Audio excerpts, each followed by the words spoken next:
Je suis né d'un père Essatouk et d'une mère Essandone.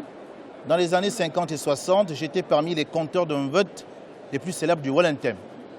J'étais considéré comme un jeune prodige, véritable virtuose de la geste Mveroyon, et mes décapants récitals d'épopées mythiques et cants enchantaient la contrée tout entière. Mon destin fut celui d'une étoile filante, car je mourus très jeune, dans la fleur de l'âge, alors qu'il me restait tant à donner. Je m'appelle Privat Ngomo, je suis un informaticien, mais également un amoureux de la culture et de l'art. Et dans le cadre justement de cette bande dessinée qui a été produite l'année dernière, je suis promoteur artistico-culturel de la bande dessinée africaine Ekan, dont la mission est de présenter la civilisation africaine, en fait, sous les formes distrayantes aux jeunes générations qui sont en train de perdre justement la culture, parce qu'elle ne perd pas, parce qu'elle perd la langue, justement. C'est la quête de l'immortalité. L'homme doit accéder à l'immortalité.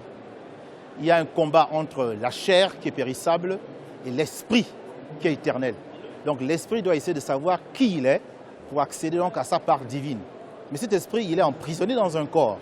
Ce corps qui a ses envies, qui a ses passions.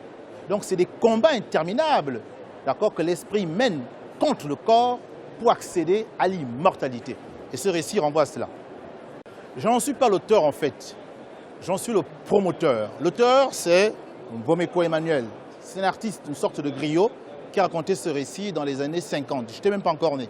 Nous avons voulu rendre hommage à cet artiste.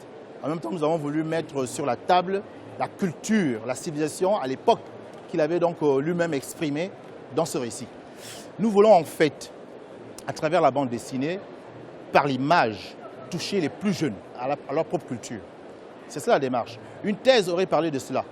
Mais je doute qu'une thèse aurait intéressé un jeune garçon de 5 ans, une jeune fille de 7 ans. Mais une bande dessinée comme celle-là intéresse l'enfant par l'image et l'enfant va pénétrer dans un univers africain qui est pourtant le sien à travers l'image. Voilà, c'est simplement ça. Une sorte de sacerdoce où nous voulons vraiment mettre la civilisation africaine à la portée des plus jeunes. Mon message, c'est qu'il est temps que l'Afrique se présente.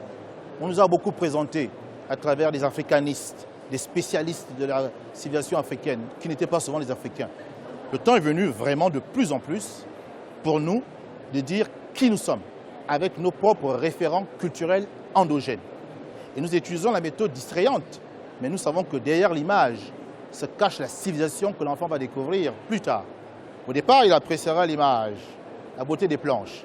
Mais quand il sera grand, il va mieux comprendre l'histoire, la civilisation africaine que nous avons conservée dans l'image. C'est cela en fait le message que je veux transmettre.